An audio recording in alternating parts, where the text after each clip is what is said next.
Well, thank you everybody for coming. I realize that your reason for being here is the word zinc, not the Dave Tashler part, but I welcome you anyway. I'm not used to introducing myself, but I'll give you a little bit of background for those of you that do not know me. I'm a Palmerton born and raised, lived on Lafayette Street, went to Lafayette College, and became a chemical engineer. When I did my internships, I was fortunate enough to work for Mr. Peter Kern in the research station. I worked in the retorts, I worked in the Wales kiln, I worked in the refinery. So I actually spent summers, not years, but I spent summers in the plant. So I have a little bit of a feel for what actually goes on in the plant. And then later in life, I did my doctoral studies and I studied corporate responsibility. Corporate responsibility is about companies who do business and how do they interact with the people around them other than just their employees. So I hope I can bring the combination of all those interests of mine to bear on this talk tonight. Now the one thing is, I am not an expert on the New Jersey Zinc Company other than I love to do research. Any one of you could probably find much of this same information if you choose to look for it. So I will answer all the questions I can, but I don't want to take too much credit for a lot of stuff you'll see up here. But I do want to point this out to you as an advertisement for the Historic Society. The Zinc Company used to publish a magazine called Zinc. And it was only for their employees. I don't know if this copy has the... They used to have a disclaimer in the front. Thou shalt not share this copy with anybody. Every copy that got mailed had your name, your address, and a number on it. So the point is, we have all copies of this for sale on a disc at the Historic Center.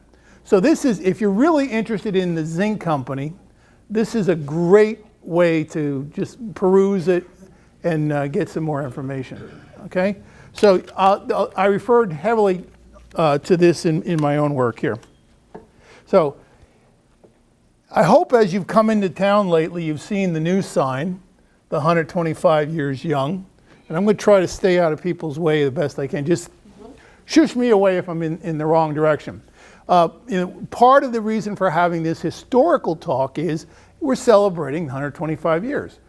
But it appeared to me, I've come in touch with a few people recently who have no idea what the Zinc Company was, why Palmerton is Palmerton.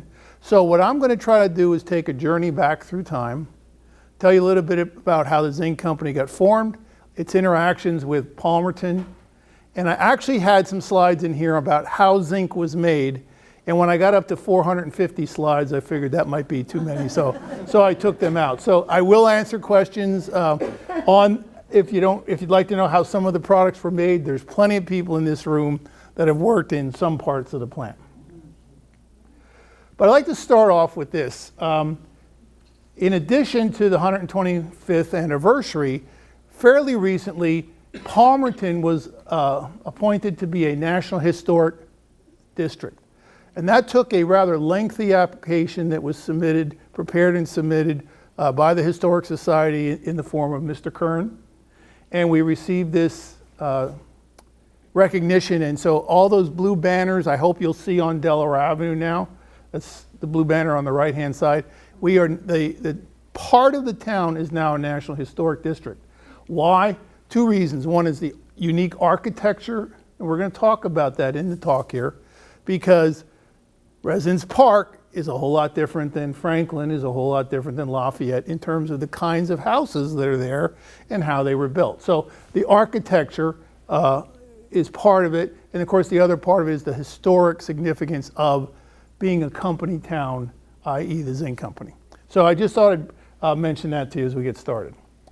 So what I want to start with, please give me your answers, but not all at once. What is your immediate reaction when you hear New Jersey Zinc Company? How about, so how many people, or better yet, or not better yet, but if you don't even know who they are, give me one of these. just so I know who I'm talking to. Up, down. It's okay, because, and anybody that doesn't know really a whole lot about it. That's my target audience tonight. So how many people are relatively unfamiliar with the Zinc company? Good. You're the people I designed the talk for, but I hope it will be of interest to everybody. Does anybody know anything about Zinc products? What the Zinc company makes and how they're used? Yes or no? Okay, good. And then what's all this fuss about horsehead this and horsehead that? You see the horsehead on the banners and you see this. What's that all about? We're going to cover that as well. So these are the areas that I'm hoping to bring to the forefront. As you know, coming into town, there's been a poster, a billboard in front of town for a number of years, different changes every couple of years. This was one of the original billboards outside of Palmerton. And it tells the story, Palmerton, the Zinc City. It tells when it was founded, named after Stephen Palmer, population, welcome to our city, a map of the city so you can find your way around, and guidance to our Board of Trade, which I'll talk about later, so you can go get help on basically your Chamber of Commerce, if you will. So there's my talk, right there. But this was the sign that you saw when you came into Palmerton in roughly 1918, 1920. Okay? So the city was related itself to the Zinc City, and they were darn proud of it. So I'm going to give you a little bit of a Zinc primer. Now I hope somebody in here can pick up on the double meaning here, Zinc primer. Thank you, thank you. But Zinc, how's Zinc used? Well, probably the one application that most people might recognize is galvanizing. If you look at this, the lower picture there, it's a pipe that has like a crystalline sort of surface on it that indicates a particular type of galvanizing that isn't going to stay on very well in the long term, but that's a handrail, so it's not that critical. But many, many parts on your car are galvanized so that you get longer life out of your car. But zinc goes into a lot of alloys. Brass is copper and zinc. There's nickel silver, aluminum solders, all kinds of alloys that zinc can be mixed into to get the properties you want. Die casting. The trim on your car, like if you have a hood emblem on your car, more than likely that hood emblem was cast in zinc and then chrome plated before it was put on your car. Doesn't rust underneath, so if the chrome chips, all kinds of parts, screws, all kinds of things are made by die casting. And what die casting is basically, pouring zinc into a mold, getting a near net shape that you like, and then finishing it off. This is the one that a lot of people don't think of. And the reason I asked about this is because I think many people think about the mountain when they think of the zinc company. When they think of the mountain, they say, poison, poison, poison, right? You're taking vitamins with zinc in it. You're putting sunscreen on your face with zinc in it. You're using antimicrobial ointments to kill the germs on your cuts and your bruises. So zinc has some very important properties for human well-being. If you wear a hearing aid, more than likely you have a little zinc air battery in that hearing aid. And a little bit older, but zinc carbon flashlight batteries were very common. Rubber cannot be vulcanized without zinc, and zinc oxide to be specific. The reaction doesn't happen. So if there were no zinc, you wouldn't be able to make tires. There's a lot of press, particularly in Europe, they're trying to get zinc out of the tires because zinc's a poison and it's hazardous to the environment, but you can't make vulcanized rubber without zinc. How much copper is in a penny? 2.5%. Anybody want to guess what the rest of it is?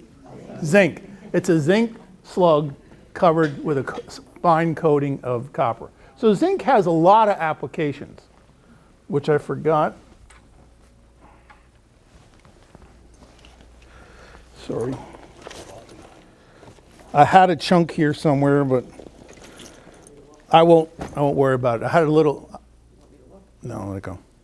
I had a little ingot just so you could see, touch, and feel, but so the point is, zinc has a lot of uses. And one of those was, and the World War I and World War II, the zinc company actually got a citation from the government for the job they did to help the war cause. Now, like many of us, nobody wants to have a war, but the World War I and World War II were kind of unique. They were world wars, and they needed ammunition. Brass, nickel, or copper and zinc, the zinc itself in many parts of the machinery, the die castings, all that stuff, the zinc company had to produce. Now, why do I point that out? I'm not in favor of war, but I point that out because when Uncle Sam said, New Jersey Zinc, you need to produce more zinc, what happens when you produce more zinc? What goes out the stack? More stuff. And is Peter Kern here yet? Peter, what percentage did they increase the capacity of the plant? About 10%. 10%. Yeah. So the government says, you will produce more zinc, we need ammunition. And that says, well, you will also put more SO2 out the stack, and you will have more ash and stuff going on the cinder bank. But the government mandated. That's not an excuse, but it's a reason that people need to appreciate for some of the things you see around the mountains is that the company was helping the world cause through 2 world wars. Now, the horse head. What's about the horse head? Well, this, you can see on a stock of the New Jersey Zinc Company, the horse head in the middle, the character, I think it's facing that way. That derived from the 1-cent piece used in the state of New Jersey back in 1786. So you can see on the 1-cent piece, there's the horse head. You get the connection between New Jersey Zinc and horse head. This is the Zinc Company originated in the New Jersey area where the mines were, and therefore they picked this as the logo. Now, why Palmerton? Well, Stephen S. Palmer, and I'm sure you've heard the old high school was called Stephen S. Palmer High School, right? Well, Stephen Palmer was a unique man. He had a mindset of building a company town. Anybody from the coal regions here? What were the company towns like up there? You know, the company towns typically in the coal industry were very controlling, demanding, people got taken advantage of. When he came into this community, he said, I want to build a community where people want to live, there'll be good civic partners in this town, and he built the town to reflect his attitude. And this book I have showing up here, I can't even read my own, something in Black Diamonds.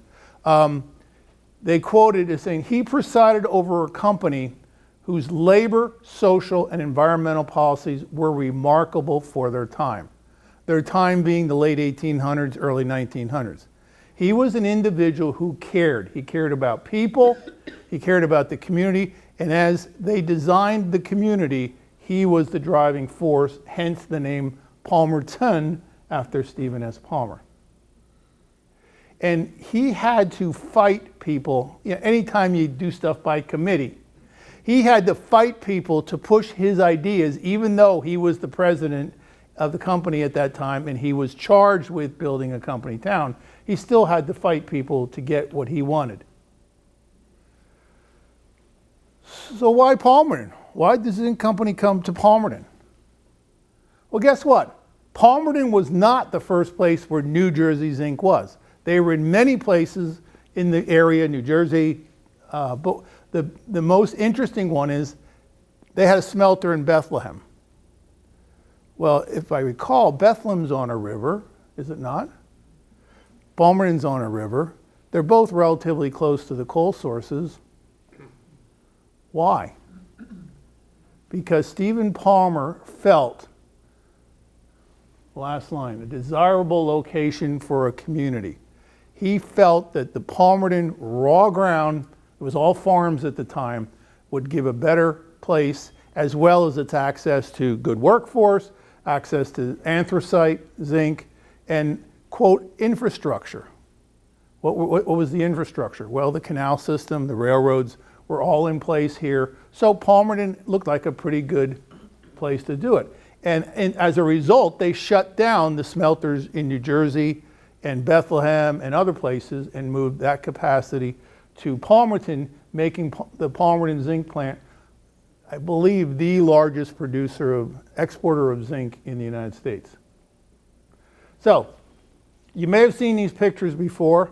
Oh, and before I forget, there is an incredible display in the Historic Center that a lot of this same material is on the walls with beautiful descriptive cards describing what you're seeing. So if you see something here you'd like to learn more about, please stop in and see the display in the Historic Center. It really parallels this. And if you don't want to do that, read the Scribe, because Mr. Kern has done a wonderful job over the last couple of issues of telling the same story. So you have multiple ways you can get this information.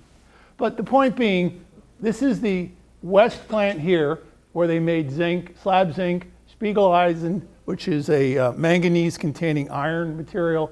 But you can see all the stuff, shops, and on that slide, if you can read the slope things, you'll see many chemical names up there. So they didn't just make zinc, they made zinc-based chemicals and other things out of it. So they had these two plants, one at either end of town. So the west plant came first. That was in 1889. The east plant started a little later, 1910. They employed about 3,000 people in 1930. Pretty sizable employer.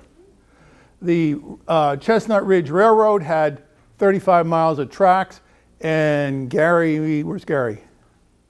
Mac. You know, I don't have all the detail. Chestnut Ridge was an internal railroad, right? They did the ferrying between Kunkletown, Palmerton, and the plants. The Zinc Company bought the Chestnut Ridge Railway at some point. It was here before the zinc already. It was in, I think it was 10 millionaires or something like that owned the thing. They had other plans for it, but when the Zinc Company started coming around, they bought the railroad. That's when the track went through town to join the two plants. Okay, the bridge you see over Delaware Avenue. But yes, they did all the work. There were several crews. There was in-plant railroads, and then there was the ones that ran between the two plants through town. Good. Thank you, Gary. I appreciate that. So the plants themselves consumed enough coal to supply the needs. Remember, back in the day, people heated their houses with coal, right? To supply a city of 400,000 people. That's a lot of coal. And they generated their own electricity to meet the needs of about 60,000 homes, but it was all consumed internally. So they decided this looked like a pretty good place. You're going to need workers, you're going to need contractors to build the plant, you're going to need, logistics to get the materials in and out. Where are they going to live? So that was what started the thing. There basically was no place, because there were farms around here at the time. The roads were impassable. So the Zinc Company, and it was now, I believe at this point, the New Jersey Zinc Company of Pennsylvania, although you rarely see the of Pennsylvania part. They tasked two companies, the Palmer Land Company and the Palmer Water Company, to go about their particular specialties and get the things that Stephen Palmer desired for this city to have and to get moving with the plans. So you can just see, you see here this is a newer picture than 1898, but you see the New Jersey Zinc engineers in their shirts and ties laying out a road. So the Zinc Company had an intimate participation in the layout of the town. Now, I put this up here. This is from 1930. This is the organization chart of the New Jersey Zinc Company. just focus on the red boxes I have, and we're going to talk about some of these later because it gets into the social side of things. But they had the Horsehead Inn, which I'll show you some pictures of those of you that are not familiar. They had a sociological department. That was people focused on doing things that the people in the community and the employees needed in order to have a better quality of life. They had, sorry, I got my bifocals on here. Palmerton Hospital. Okay, the hospital was initiated by the Zinc Company. And then finally over here you had the Palmer Land Company and the Palmer Water Company. And I added the Palmerton Telephone Company up there because it wasn't really, they didn't really have an officer, but they started the telephone company as well. So the Palmer Land Company started in 1898, and Palmer insisted on two things: a wide main boulevard, known as Delaware Avenue, and a central community park. I think he got his way, right? So those were the things he was pushing for. They got lighting, telephone, sewage disposal. They got the town surveyed by some of the top-notch engineering and architectural firms in New York City. And the Palmer Land Company was sort of the real estate agent, developer, trying to make everything happen. There were a number of houses built in the first couple of years. In over a 31-year period, they built around 900 different houses. It was truly a company town. They built the houses primarily for the employees, but they sold them to people outside of their employ. And I put this last fact up here because it surprised me. The Borough of Palmerton, when it was incorporated in 1912, had a population of 9,000 people. 9,000 people. That was a shocking fact to me. And then in 1920, it had already dropped to 7,000. So the Palmer Water Company, they had the job of making sure water and sewage were in place. Remember, this is 1899, water and sewage. Places didn't have water and sewage. You went out to the well and you went out to the Job Johnny outhouse, right? That's how things got done. They installed 4 miles of 30-inch water main, and then obviously distribution branches off of that, supplying 73% of the people. And what was the number? 9,000? Okay. 73% of those people had access to water and sewer.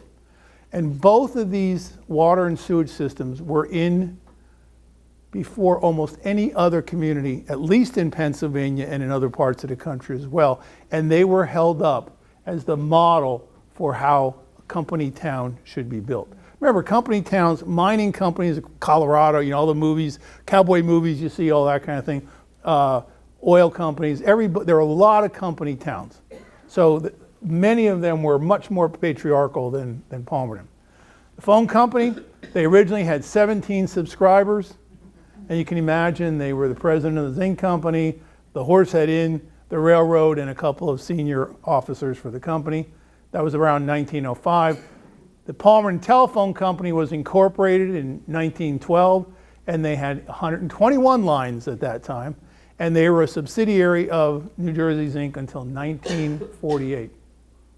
So the point of the story of those, they were integrated, the Zinc Company operations were integrated into the town in a way to help develop the town, not to control the town.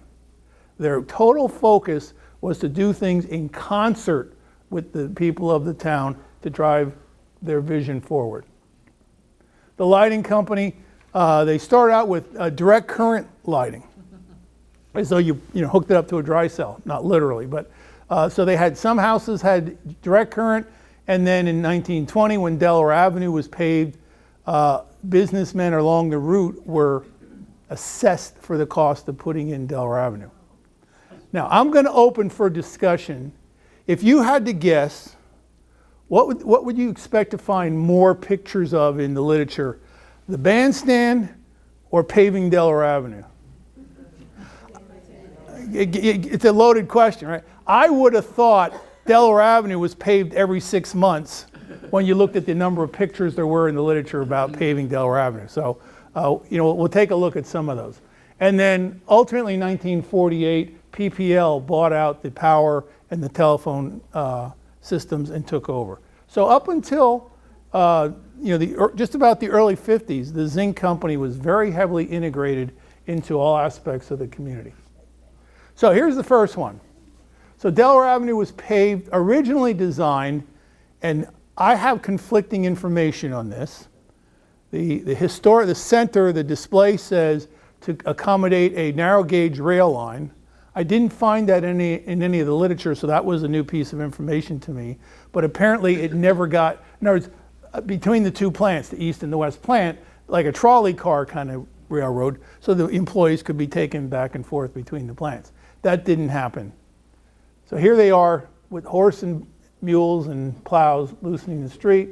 Now, that picture says 1898.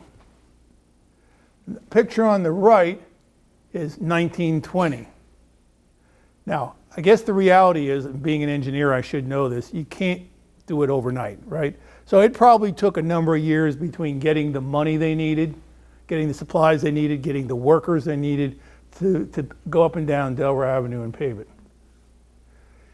And one of the interesting things, I talked about the water and sewage being a model for a lot of communities around in Pennsylvania. This was the first concrete street in, I didn't put that on here, in Pennsylvania or Carbon County, I'm not sure which, I don't want to be misquoted. First concrete road. Now, you see how wide Delaware Avenue is. You can see it today, but you don't sense it because of the cars parked up and down. This was a vision of Stephen S. Palmer's to have this boulevard going right up through town. Here's more of these pictures of putting the road in. And yet, when you look at the dates on them, you can tell either by the clothing and the people. In some pictures, the sidewalks appeared to be put in much later, but trees are growing yay high already where there were no trees. So a lot of pictures on paving Delaware Avenue. I'm sure it became a self-sustaining feature after it was put in. Now, somebody already mentioned the Delaware Avenue Bridge. That's sort of a hallmark of town. You can't miss it coming down the main drag, right? So, there was constantly a train going by.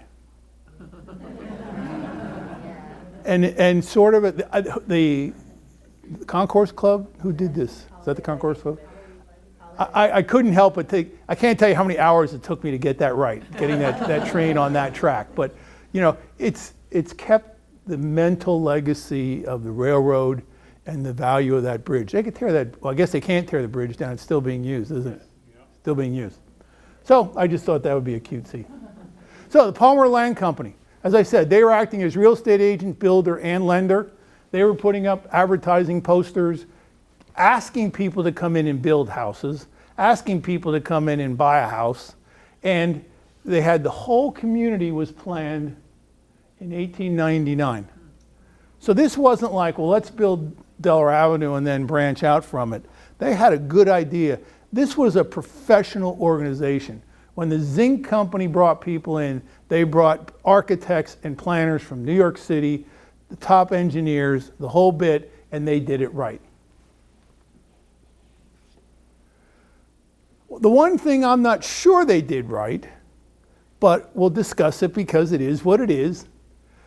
The housing, the way it was put in, reflected status. Now, on the most general term, the company wanted people to own their own houses. They didn't want people, there were a lot of Eastern European immigrants here who didn't speak English, so they tended to gather together with people of the like, nationality that they were. And so the company wanted people to own their own homes to get them vested as citizens in this new community. Whereas up in the coal regions, the people didn't get enough money to pay, ever buy a house. The houses were all owned by the company, the coal companies, and you couldn't buy a house. Here, they consciously designed the system to encourage people to buy houses. Now, they weren't all Residence Park kind of houses, but everybody had a way. So there was a hierarchy. And there's both a visual hierarchy and a real hierarchy. If you think about Palmerton, Residence Park is up on the hill. Columbia's one street down. Elevation-wise, Lafayette's one street down. And if I recall, I haven't lived in Palmerton for a number of years, but Lehigh Street used to have a lot of problems with flooding, right? From the Akwesasne, and so I'm assuming it was at the lowest. So they basically built this physical manifestation of what they thought the housing hierarchy should be, and then they actually built different kinds of homes. So row homes, typically 8 to 9 homes all attached together, were done at an affordable price because you're sharing common walls, you're running the roofs across, the foundations, and they were built on Lehigh Avenue, Franklin, Hazard, etc. Those were for the labor force, the less skilled workers. The foremen often lived on Lafayette Street in twin houses, half a double. So like I grew up at 516 Lafayette near the Lutheran Church. That was probably a foreman's house at some point in time. There were bungalows all along the roads out around the east and west plant, and those were fairly Spartan, but they were well built and affordable. So here's some of the bungalows on Hazard Road, I believe it is. And the two pictures on the bottom, that's the front of the bungalows, this is the back of the bungalows. Now, is anybody here familiar enough to comment? I believe there was an alley system that allowed for trash pickup, coal delivery, all that kind of stuff. Is that correct? Mm-hmm. Yes. Okay, so that was even designed in so that didn't have to take up the roads on the front, and it still provided services like that to the poor immigrants. So that was the kind of community. It was a benevolent community trying to help the people. Now, this, to me, is very important. Here I'm making a comparison between the New Jersey Zinc Company town and the Coal Miners Company housing. The picture on the right is what would happen up in, I won't pick any cities, but up in the coal regions. 3, 4, 5 families would get together and live in one house because the coal company charged so much for the property rent, people couldn't afford it. So they had to have all these people in the house. What did that do? Well, my mother was Ukrainian. So let's say those are all Ukrainians. What language do you think they probably talked? Ukrainian. What church do you think they might have gone to? Ukrainian. What food do you think they ate? What kind of customs do you think they kept? They didn't integrate into the communities. They integrated into their local subcultures that looked just like they did back in Europe. And so it was very difficult in the coal regions because of the way those company houses were owned and developed for people to own them. In Palmerton, there were houses built at a price of about $100 or $1,500, and you could rent it for $7 a month. Now, I don't know what the income was, the corresponding income, but it was affordable. They had a kitchen, 2 bedrooms, living room, bathroom, and bathroom not always. The bathroom was sometimes there and sometimes not. But they had a garden. And I read, and I forget whether the gardens were in the front yard so people could see them or they were behind the house, but they allowed people to grow food for themselves, to enrich their lifestyle. But if the house didn't have a bathroom, there was a public bath on Princeton Avenue, and I believe it ultimately became the West End Fire Company. The original, yes. Okay, and now I don't know if it exists, if the building, it's gone. Okay, it's a parking lot. Great. Okay, you could get a mortgage from the Palmer Land Company, and they would actually carry the mortgage. You had to come up with 35%. They would carry 65% on a 5-year mortgage. Now, my first reaction is a 5-year mortgage is kind of difficult to pay back, but the fact is you couldn't get the money any other way, so it was one way to do it. And we'll talk about the community nurse in a moment, but the community nurse, as part of her duties, had the role of encouraging people to want to have these small houses rather than this situation. So culturally, she coached them to say, yes, you want to live with your grandfather and your brother and your sister-in-law or whatever else to keep the cost down, but you want to be a homeowner. You want to be in this community. And that was part of the community nurse's job. So there was a bathhouse on Princeton Avenue. I thought this was really sad and comical at the same time. It's kind of like going on a ride at Knoebels or Dorney Park. You got a book of tickets for 50 cents, and each ticket was good for one bath, including the soap and a towel. So you can't beat that. That's a real bargain. But you had to do it in the 4-hour window per week that it was open. And oh, by the way, you couldn't do it on Sunday because people went to church on a Sunday. So you couldn't take a bath on a Sunday, which to me is counterintuitive. You think you might want to take a bath before you go to church, but you couldn't. And there were only 2 hours available for women and children. Women and girls. The boys were considered in with the men. But there were 18 showers and 4 tubs available. Now, whether the tubs actually got emptied, I don't know. So going back to the theme of the housing hierarchy, of course, we're all familiar with Residence Park. There are some very beautiful homes up there, less structured. They're rolling streams. The roads are winding. Very serene kind of setting. That's where the officers and the very senior managers lived.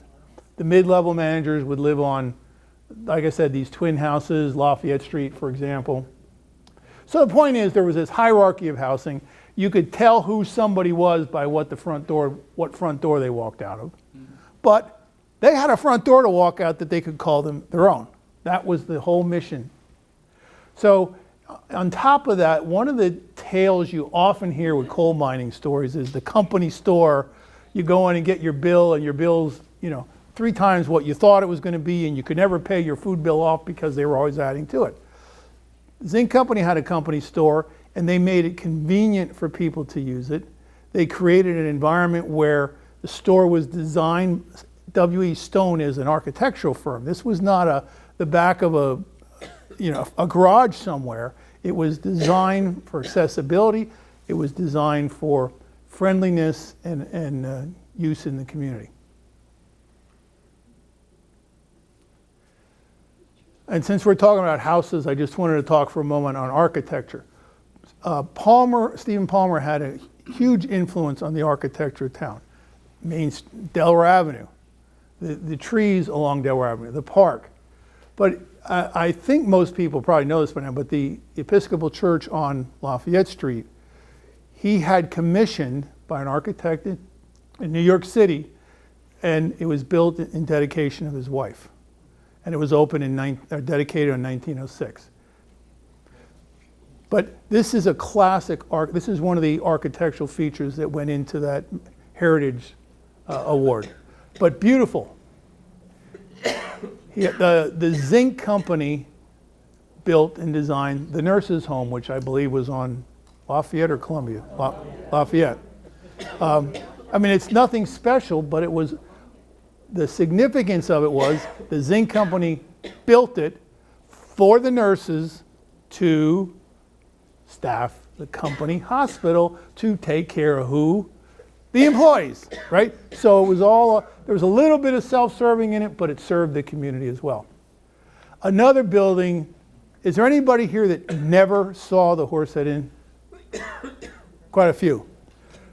The Horsehead Inn was a beautiful plant. Is it Northern Trust? Is that the bank that's there now? Northern Bank. And the day this was torn down, I wanted to scream. It was a beautiful piece of architecture. It was built primarily for out-of-town executives and hire people who came to service and work with the Zinc Company. This is the place where they would stay. There were a lot of hotels around town. I could have shown you picture after picture of the hotels around town, but this was a classy place. And to think of it more as a bed and breakfast, okay? And I had tons of pictures, which I pulled out in the interest of time, of young bachelors, engineers, who came to work for the company, sitting around with their white shirts and their skinny ties, Christmas tree in the background that had no branches on it.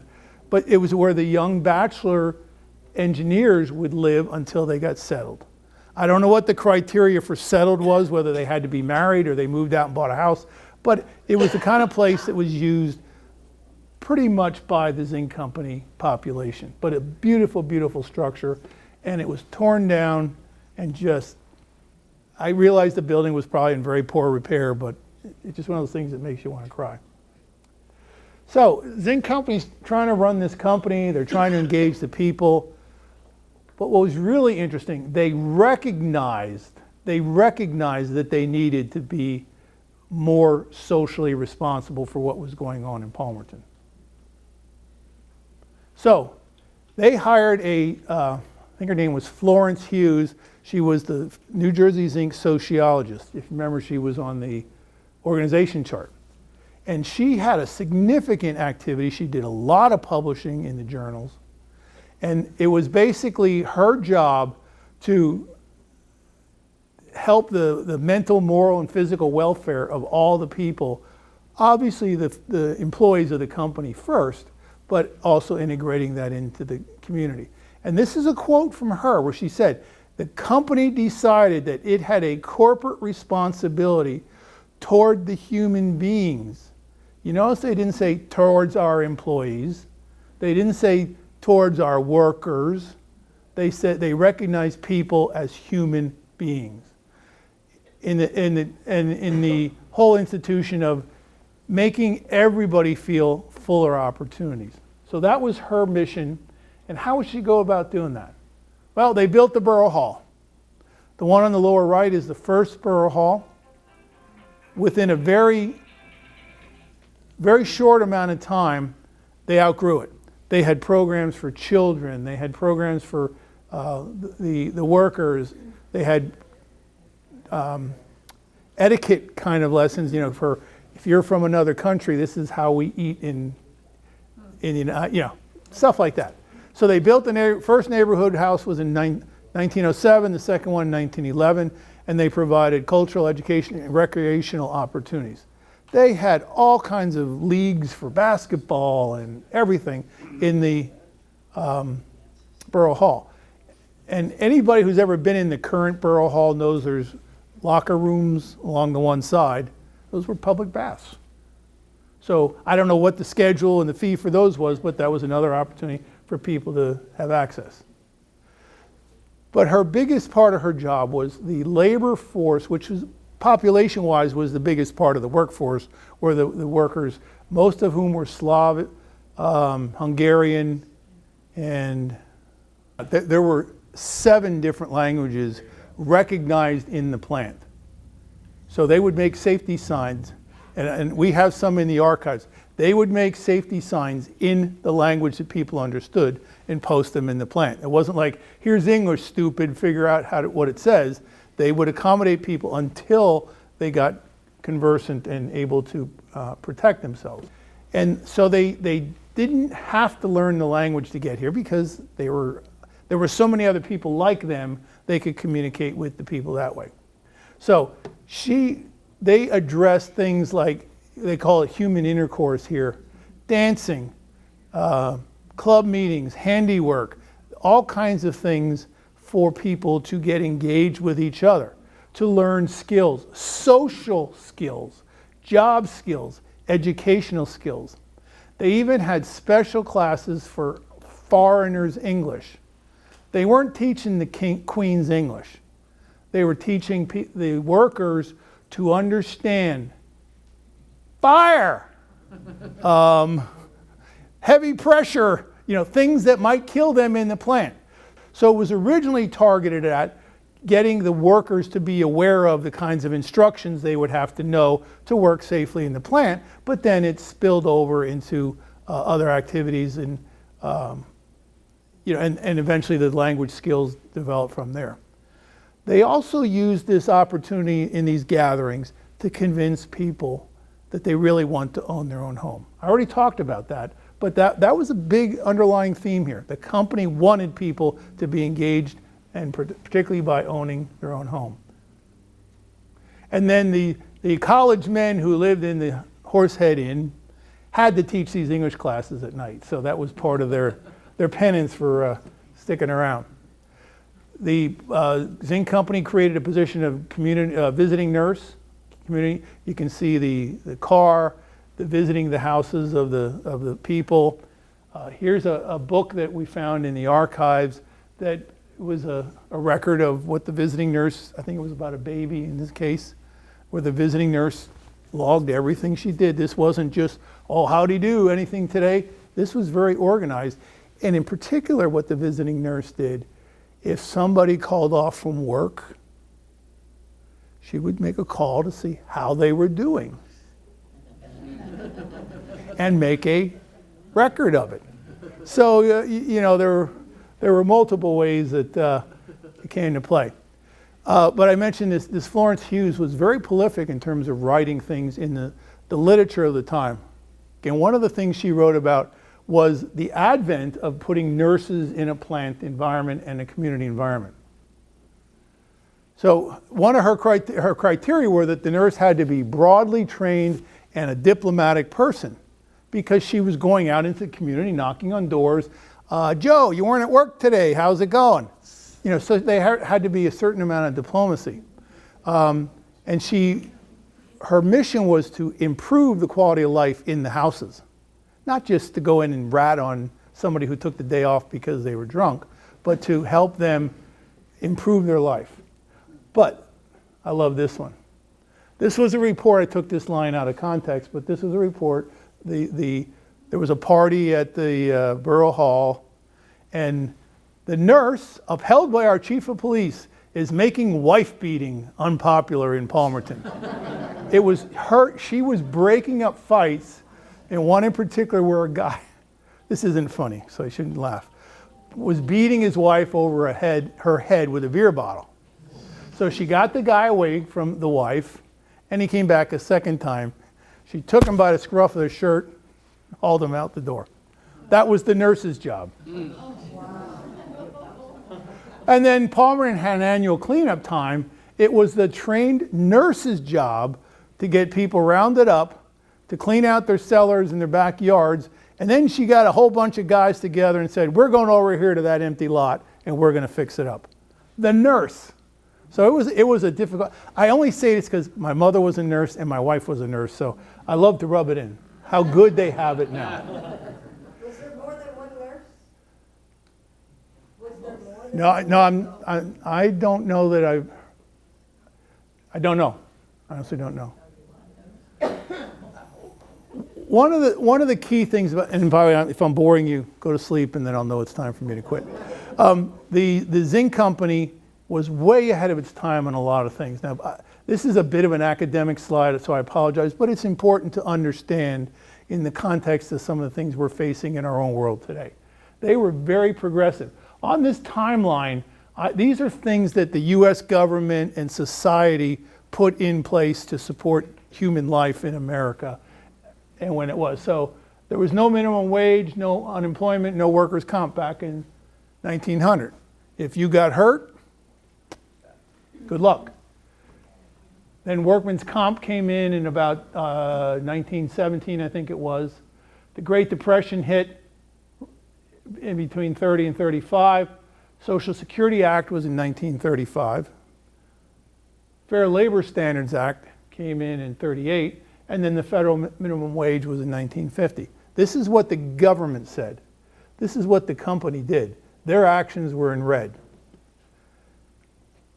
When you got hurt, they had a doctor there to help you fix the problem that injured you and to get you back on the job.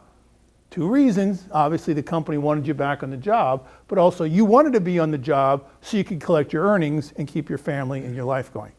Back in 1903, they had a doctor. 1909, they built a hospital, again, to continue health care and keep people working. Community nurse was added in 1914. They formed a mutual relief association. What is that?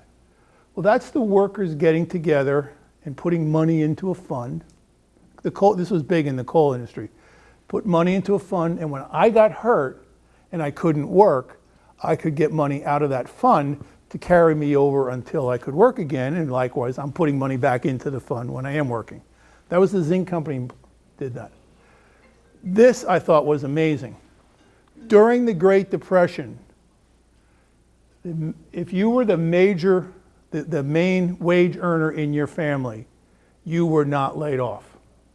You got reduced hours, maybe, but you got hours, but yet it had to be the main wage earner in the family. That's pretty progressive in the Great Depression. And then in 1958, when all the fair labor standards and the minimum wage came in, then of course the labor unions came into play and obviously had a bigger and more significant impact on life. But I discovered this as I was reading one of the copies of Zinc magazine, available on your newsstand today. In that's a typo on my part, that was 1930. The company gave a 6% bonus to every single employee. Now, in some companies today, that may be sort of, like getting your Christmas turkey and stuff like that. This was in the middle of the Great Depression, 1930. The company gave every single employee 6% of whatever their salary or their income was as a bonus with no strings attached and no deductions from your salary so you could get this. That was pretty impressive. Okay, so back to healthcare. Palmerton has been blessed with doctors with pedigrees beyond belief. The doctors at the Zinc company came in were from Johns Hopkins, they were from Penn, they were from Harvard. The doctors that were here were bringing quality medical care to the community. Originally, there was no hospital in the beginning of the plant operations. And many of you may not know, it was like the COVID, there was a typhoid epidemic in 1906. The company couldn't keep their workers working because everybody was getting typhoid. So that was about the time that they said, okay, we got to build a hospital. So in 1908, they built an 11-bed hospital. And the hospital was run by the Zinc company until 1963. So they kept their fingers in the pot in a lot of aspects of it. They opened a nursing school in 1910. They hired this chief surgeon, John Luther, and in and of itself, I can't say much about John Luther other than the guy was involved in everything in the community. The reason I share it here, he was involved in everything in the community. So in particular, this Citizens Cooperative Association, I said it's kind of like the Chamber of Commerce, but it wasn't dependent on the businesses. It was people from every walk of life. He was the first Burgess or mayor. He was a director of the water company. He was a board of director of the Blue Ridge Country Club. So not only was he the chief surgeon at the hospital, he was integrated into the community, which fell right in line with Stephen Palmer's vision. And then I add this last one because I think some of you may be old enough to remember Dr. Batchelor, the Well Baby Clinic. That was prompted by the Zinc company, and she was brought in, and I believe her husband was also a doctor, was he? I think. Another thing in the archives, Peter Kern shared this with me. This is interesting. The executives didn't just say, okay, let's go build a hospital, let's go plant trees. They were involved to pay attention to what was going on. And these are the minutes of the board meeting for the Palmerton Hospital. And the first signature on the page, Stephen Palmer. Now, he was busy running the largest Zinc company in the United States, and he had time to go to the 22-bed, Board of Trustees meeting. Worker safety was a big deal. I like the second point. The Zinc company went to great lengths to publish about, just like the social work, they published their safety work. As a matter of fact, are you familiar with material safety data sheets? Some of the first ones, the data was put together and published by the research group at New Jersey Zinc Company. A little bit of tidbit. But their point, this second point to me I think is very important. You can put guards on machines, you can't put guards on stupidity, right? People are going to they're going to take the guard off, they're going to put their finger behind the guard. So they educated employees of the need for the employee to work safely, not rely on the machine to be safe. And if you were ever in the old Zinc Company, there were plenty of places where you could get yourself in trouble. I got a scar here I can show you. Okay, they started their own Red Cross group, and that was involving the community as well as the Zinc Company. And I already mentioned this, that the traveling nurse would report on illnesses. I threw this in here almost for a chuckle because this was a big news story. This was actually a prototype, experimental change room at the New Jersey Zinc Company. And how many people ever here were in one of these change rooms at the Zinc Companies? So you know what I'm talking about. What they did was they created a way for you to hang your clothes either in a basket or on a hook. They pulled it up to the ceiling. Okay? Your work clothes would go there while you go home at the end of the day, and your home clothes would be on it. So they never got mixed up that your work clothes made your home clothes dirty. But what I loved about this, I worked in the Wales kilns in the middle of weather like today when we had to jackhammer bricks out of the inside of it while they were about 150 degrees. So I know what hot was. They put all these radiators in here because it dries the clothes. So these poor guys could have come in out of that job on the Wales kiln, come in here and have all those radiators cooking away because they were trying to have their clothes dry out overnight. But I thought this was kind of entertaining. Again, worker welfare. The company was big on job creation. They brought 3,000 employees into this town. They moved the engineering division from New York City to Palmerton. Brought all kinds of brain trust, if you will, an influx of people at all levels. They had the workers, they had the product testing labs, they had the research labs. At one point in time, Palmerton had more PhDs per capita than any non-academic community in the United States. Some really, and you didn't get into research at the Zinc Company, and I'm not talking about me, I'm talking about back in the day, unless you had a pedigree for one of the best engineering schools in the country. They also thought, they recognized the need for education, so they played upon the fact that the immigrants were interested in having their children learn. They didn't want their children to be only speaking the home language. They didn't want their children to not know how to count money. The immigrant workers wanted their children to learn. So the first kindergarten in Carbon County was put in. First high school in the area, 1904. The high school was not in the building we call the Stephen S. Palmer High School. In 1923, New Jersey Zinc donated $150,000 to build the Stephen S. Palmer High School with the condition that it be named Stephen S. Palmer High School. So that was the only condition on the money, but they donated the money to do that. And then there were technical schools for the employees to learn how to weld, to be a pipe fitter. The engineers and the research people, the technicians would learn chemistry and physics and things like that. Always working on it. So the point is, I don't know if you can read these pictures, but the sociological activities were very widespread and far-reaching. The neighborhood house, the kindergarten, all kinds of things. They had reaching out into every part of the community. Now, let's talk about the elephant in the room. Because, you kind of stick your head in the sand and say, well, it didn't happen. The years of operations from the Zinc Company did impact the environment. As I said, some of that can be excused as it was a big impact in World War II when the government said, you've got to produce more stuff. I can remember sitting on my parents' back porch on Lehigh Avenue watching lightning strikes start forest fires up there, burning a lot of the greenery down. But the collective exposure of the chemicals, the operations, and the forest fires really played havoc on the ecosystems. The mountains were so bad, as you can see in the lower picture there, that the EPA classified this as a Superfund site.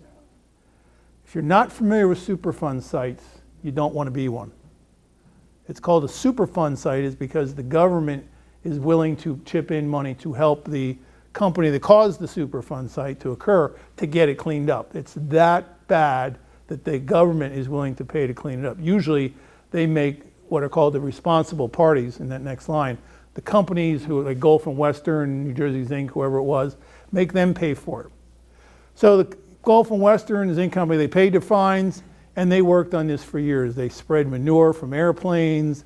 They had tractors driving up and down the sides of the hills, and nothing was really working.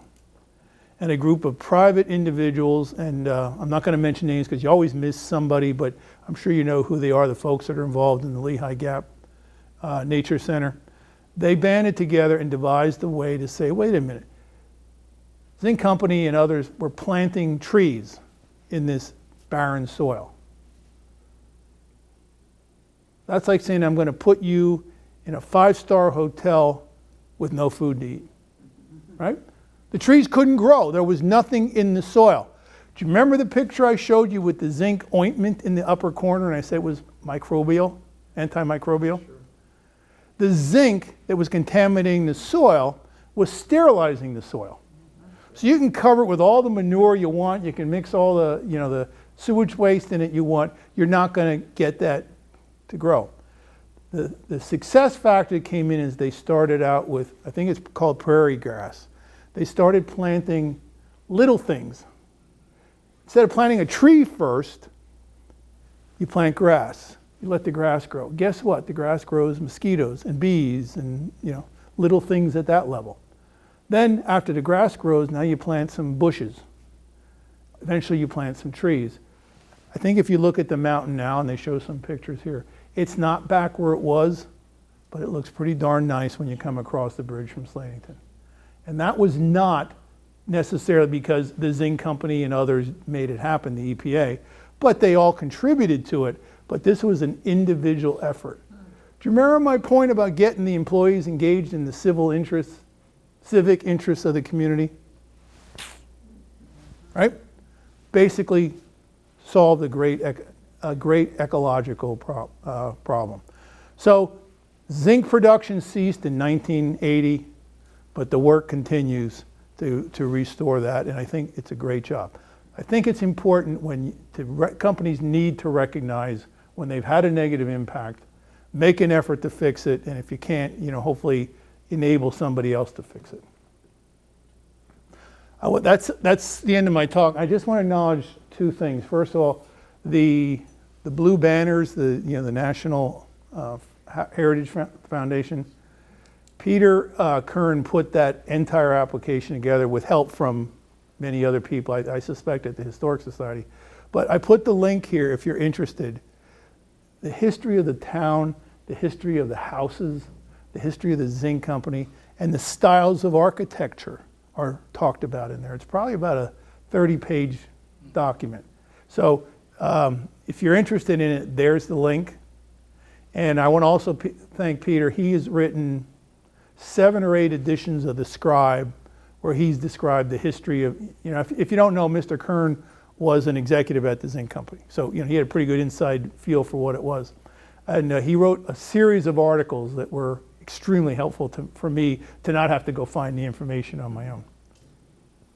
So I did mention this magazine and the fact that if you're interested, we sell the CDs over in the Historic Center. But here's the language I wanted to, this was just counter to everything I read about the company, the language on the lower left there. This magazine is distributed gratis to employees of the New Jersey Zinc Company and its subsidiaries. Under no circumstances shall copies of this magazine be sent to persons not in the employ of the company without authorization of a vice president. Each copy is numbered and must be returned to the editor unless the recipient desires to file same for reference for his own use. And this is the edition, volume 1, number 1. It was in the front cover of that. That was completely counter, but the reason I shared it with you, sending something like this, and this is not a nickel dime newspaper. I mean, they had pictures of all the other plants they run, statistics on safety at the other plants. This is what every edition looked like. So, I mean, to me, this was an incredible way to communicate with your employees because they learned almost everything about the rest of the company because they ran mines, you know, they had a titanium dioxide business, there are all kinds of other things. But I found the one thing that was interesting, I was going to give you a quick glance into what the vertical retorts looked like where they made zinc. So I was looking for some good pictures. And there was an article in the one edition, New Jersey Zinc starts up new state-of-the-art vertical retorts. Not a number to tell you how big it was, not a picture, but they started it up and it was working. That was the whole story. Very secretive, particularly on the technology side. And lastly, I'll just ask you, if you haven't been in the Historic Center, it's right next door. Feel free to stop in. Here's our phone number, our address, and check out the wonderful display that's in there about the 125th anniversary. It'll be up for a number of months. And we're always looking for new members, and we're happy to have you come in and ask some questions and share in the resources we have. Thank you.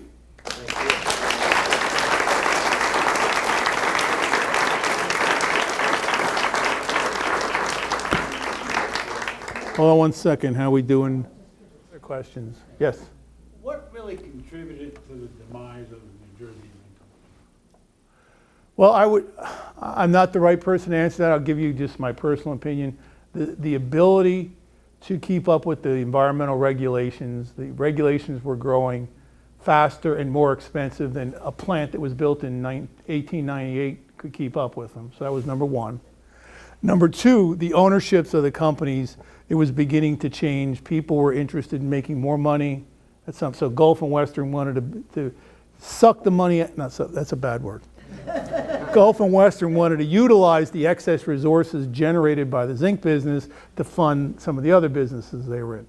So you had the turnover. There was one person that owned a block of stock that elected to sell it, and that triggered the whole downfall or the change in management. Again, I'm not the expert on all the details, but that's my opinion. The management changed to the point where it was more about the money than it was about the values of the town. The price of zinc never went up for years. I like to tell the story. I worked at Air Products my entire career. And if you don't know Air Products, they take air and they separate it into oxygen and nitrogen. Pretty clean. Nothing like the zinc company. I purposely went to Air Products because I didn't want to work in a dirty environment. Walk in the first day, my boss says, "What do you know about zinc?" No lie. Spent the first 3 years of my career working on zinc. So the point is there were a lot of companies interested in zinc, but the price of it was 37 cents for a decade. You couldn't make any money. You could process it, but you couldn't make any money. And then the third thing is the mines, the quality of the ore in the mines was gradually being depleted. And when you have a lower concentration coming in, you got a poorer yield coming out, you got to put more energy in to get it out. I think the whole economics just came apart between market price, the ore quality and the environmental costs, and then the nuts and around that the Wall Street types do, with buying and selling. I think that had some, they lost focus is what Mr. Palmer set it up as. Okay? Well, thank you again. We appreciate it. Thank you for coming.